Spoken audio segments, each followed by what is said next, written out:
All right, what is up, everybody? Welcome back to the channel. Hope everybody's having a good day out there. And with that said, I am extremely excited to talk about today's video topic because these are some rods that I have been waiting to get my hands on ever since I saw they were coming out. And with that said, the rods that I'm talking about are the St. Croix Victory Series casting rods and spinning rods. Now, by no means do I have every rod in the Victory Series lineup. However, I do have a good bit of the models that they offer within that lineup. And the main reason I didn't get them all is obvious, because 7-foot 11 flipping sticks and 8-foot swim bait rods, they just don't really, they're just not realistic for my style of fishing. So not saying I won't ever pick up any of those, but for the time being, it just didn't fit my style. Wasn't realistic for me to go and spend the money on those. But jumping right into this, what I'm going to do is I'm going to talk about the models that I have. I have 5 casting and then 2 spinning that I want to talk about. And I'm going to start on the lighter end of action first with bait casting rods and move my way up. And then I will jump over to the spinning rods. So with that said, the first one I want to talk about is the 6/8 medium jerkbait rod. And I actually believe this rod is called the Jerk. And it is unbelievable. This rod blew me away from the moment that I paired it up with a reel and just felt how light it was. I can honestly say that I have found a jerkbait rod that I could fish a full 8 hours with and not be absolutely exhausted in my forearm and my wrist by the end of the day. So if you guys are looking for a really good topwater, small topwater rod and jerkbait rod, highly recommend this. This would be fantastic for pitching a popper around like shallow docks or throwing a little head and spook. Just a phenomenal small topwater rod and a really, really light one for that matter.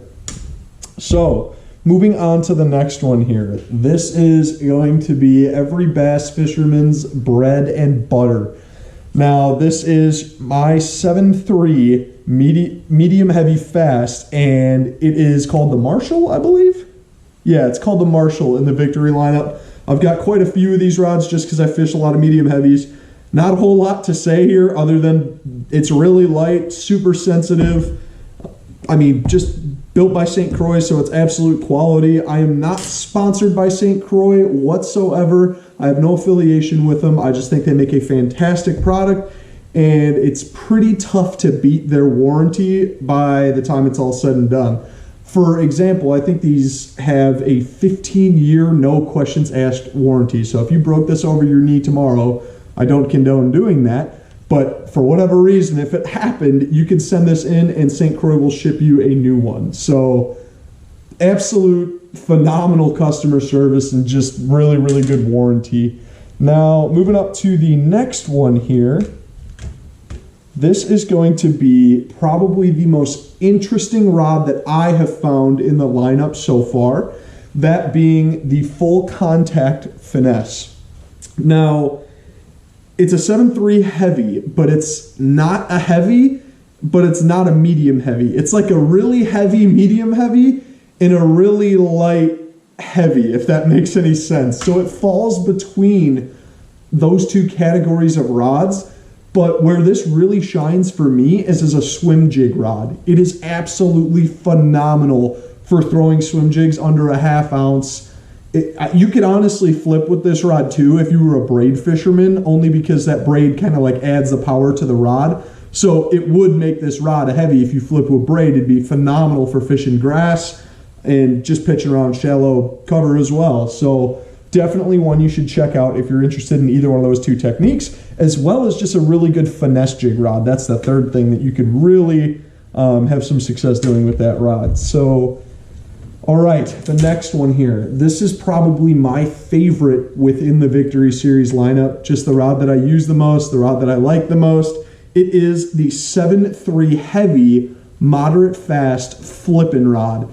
Now, this is an awesome all-purpose flipping rod. It's got enough power for you to set the hook with fluorocarbon. You could also spool up some braid on here and flip with it, no problem. Honestly, you might be able to do some light duty punching stuff with this rod as well, just because it does have some good backbone to it. However, that moderate taper to it is perfect for flipping. And it's almost not a moderate until you get like halfway through the rod. So it is absolutely dynamite for flipping. Fluorocarbon or braid, like I said, just a really, really good rod, and one that I will have on my deck pretty much all times of the year. So definitely can recommend that one. The last casting rod that I want to talk to you guys about here is one that gets a lot of use from me. I actually haven't had the chance to throw this rod yet, but I definitely look forward to it, so I can't really give you an honest review on performance, but I can tell you what I plan to use it for, and that being frogs. I'm going to use it for bigger, heavier flipping stuff, maybe a little bit of like mid-range punching, and bigger swim jigs. I mean, it'll just be phenomenal for those three techniques. Just your standard 7/4 heavy. The other thing I can say about all of these rods is these grips are fantastic. They're super streamlined and like thin to the rod. So it just is a super, super comfortable grip no matter what kind of reel you have on the rod.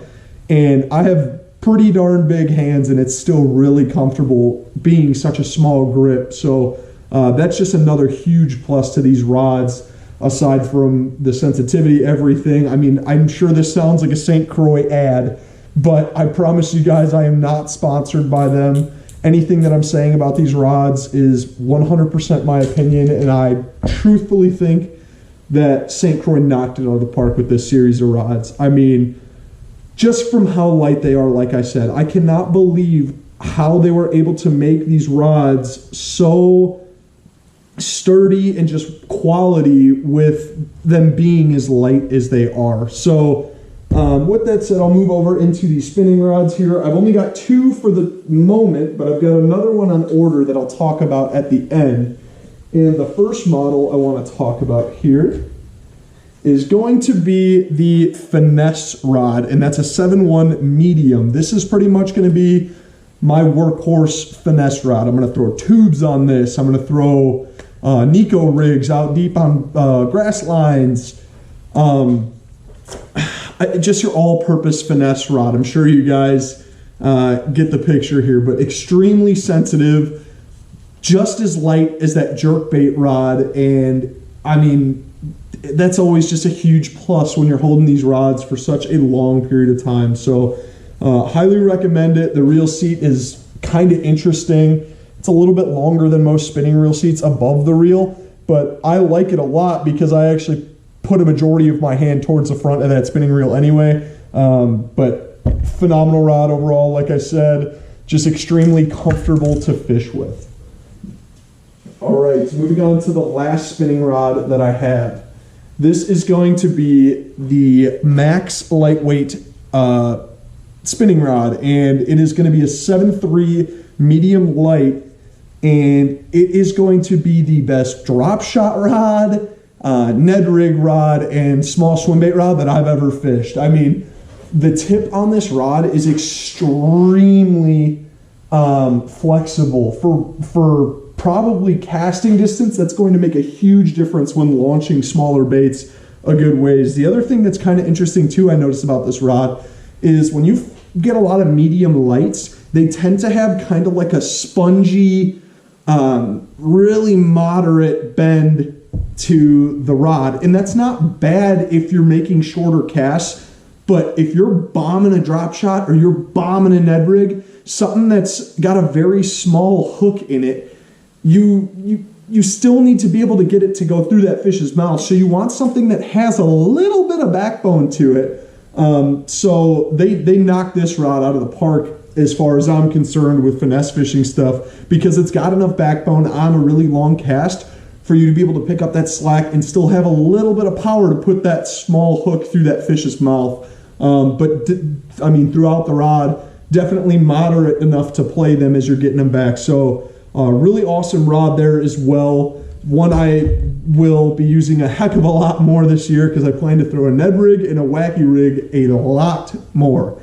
And with that said, the last rod that I have on order that I don't have yet is going to be the 6/8 medium wacky rig rod, I believe it's called. It could be like the wacky special, but extremely excited to use that rod.